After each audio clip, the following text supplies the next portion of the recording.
अचानक एक ऐसी हलचल उठ खड़ी हुई जिसने पूरी दुनिया के पावर सेंटर को हिलाकर रख दिया। यह कोई मामूली हलचल नहीं थी, बल्कि यह उस चिंगारी की शुरुआत थी जिसने भारत और तुर्की के बीच लंबे समय से सुलग रही तनातनी को खुलकर सामने ला दिया। कई हफ्तों से दोनों देशों के बीच तनाव की परतें धीरे धीरे जम रही थी। तुर्की लगातार अंतर्राष्ट्रीय मंचों पर भारत के खिलाफ आवाज उठा रहा था। कभी कश्मीर का मुद्दा खड़ा करता तो कभी पाकिस्तान के साथ मिलकर भारत को घेरने की साजिश रचता। लेकिन किसी ने भी सोचा नहीं था कि हालात इस कदर भड़केंगे और दुनिया के सबसे रणनीतिक समुद्री क्षेत्र में सीधी भिड़ंत की नौबत आ जाएगी। दोस्तों, इस कहानी में आगे बढ़ने से पहले आपसे एक छोटी सी रिक्वेस्ट है। अगर आपको भारत की ताकत और यह स्क्रिप्ट पसंद आ रही है तो प्लीज इस वीडियो को लाइक कीजिए, हमारे चैनल को सब्सक्राइब कीजिए और इस वीडियो को अंत तक जरूर देखिए, क्योंकि आगे जो खुलासे होने वाले हैं वे आपके रोंगटे खड़े कर देंगे और आपको भारत की असली शक्ति पर गर्व करने का मौका देंगे। इस पूरी कहानी की शुरुआत होती है भारत के अत्याधुनिक युद्धपोत INS त्रिकंद से, जो एक बहुराष्ट्रीय नौसैनिक अभ्यास में हिस्सा लेने के लिए भूमध्य सागर की ओर बढ़ रहा था। यह एक सामान्य सैन्य कवायद थी, लेकिन जैसे ही त्रिकंद ने अंतरराष्ट्रीय झलक क्षेत्र में अपनी मौजूदगी दर्ज कराई, अचानक माहौल बदल गया। तुर्की की नौसेना के 3 बड़े युद्धपोतों ने भारतीय युद्धपोत को चारों तरफ से घेर लिया। तुर्की ने इसे सुरक्षा जांच का नाम दिया, लेकिन हकीकत सबके सामने थी। यह कदम भारत की बढ़ती नौसैनिक शक्ति को चुनौती देने और एक तरह की चेतावनी देने का प्रयास था। भूमध्य सागर की सतह भले शांत थी, लेकिन उसके नीचे तनाव की लहरें अब बिजली की तरह दौड़ रही थी। भारतीय नौसेना ने संयम का परिचय दिया।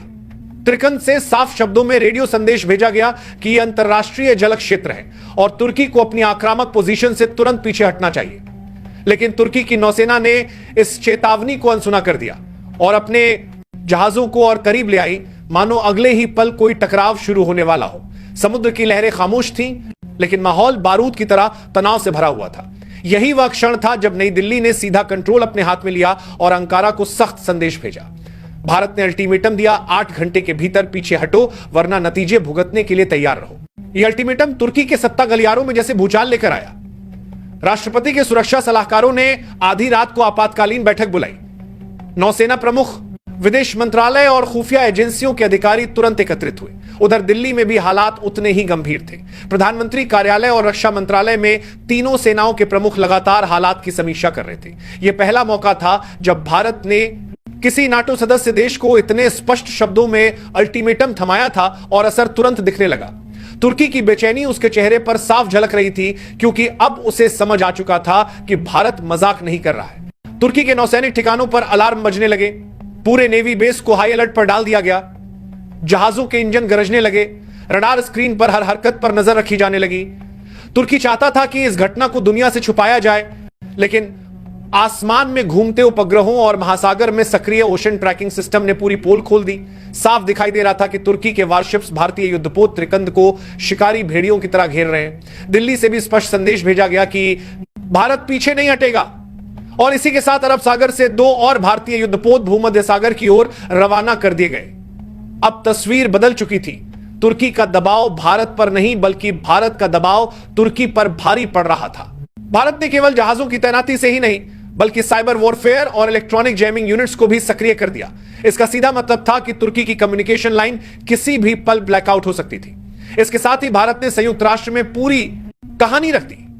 भारत ने साफ शब्दों में कहा कि हमने धैर्य और संयम दिखाया है, लेकिन अगर हमारी सीमाएं लांघी गईं तो भारत चुप नहीं बैठेगा। यह बयान तुर्की के लिए सबसे बड़ा झटका साबित हुआ, क्योंकि अब यह विवाद केवल 2 देशों तक सीमित नहीं रहा, बल्कि पूरी दुनिया की नजरों में खुलकर सामने आ गया। अब स्थिति यह थी कि भूमध्य सागर की सतह पर भारतीय और तुर्की के युद्धपोत आमने सामने थे। आसमान में निगरानी ड्रोन लगातार घूम रहे थे और लहरों के नीचे भारत की परमाणु पनडुब्बियां खामोशी से दुश्मन की हर चाल पर नजर रख रही थी। वॉशिंगटन, पेरिस और मॉस्को जैसे वैश्विक पावर सेंटर में भी चर्चाएं तेज हो गई। हर कोई जानता था कि अगर भारत और तुर्की की भिड़ंत होती है तो भूमध्य सागर एक बड़ा राजनीतिक और सामरिक मैदान बन सकता है। तुर्की के सामने 2 ही विकल्प थे, या तो भारत की मांग मानकर पीछे हट जाए या सीधा सैन्य भिड़ंत की राह पकड़े। लेकिन तुर्की की झिझक साफ बता रही थी कि वो भारत की चेतावनी को हल्के में नहीं ले सकता। भारत इस बार किसी भी तरह के समझौते के मूड में नहीं था। भारत की रणनीति बिल्कुल स्पष्ट थी, या तो तुर्की पीछे हटे या फिर उसे करारा जवाब भुगतना पड़ेगा। और फिर वही हुआ जिसकी आशंका थी। 8 घंटे का अल्टीमेटम खत्म होते ही भारत ने निर्णायक कदम उठाया। भारतीय सेना ने सीधे तुर्की की सबसे संवेदनशील नस पर वार किया। भूमध्य सागर में गुजरने वाली ऊर्जा पाइपलाइनों पर सटीक हमले किए गए। निर्देशित हथियारों जम में वार किया गया पर भारत ने नार भारत का सरकार में देता है गुजरने सुलाकों को खाल किया से गैस का प्रवाह पूरी तरह ठप कर दिया गया। तुर्की की अर्थव्यवस्था की धड़कन मानो रुक गई। कुछ ही घंटों में वहां ऊर्जा संकट खड़ा हो गया।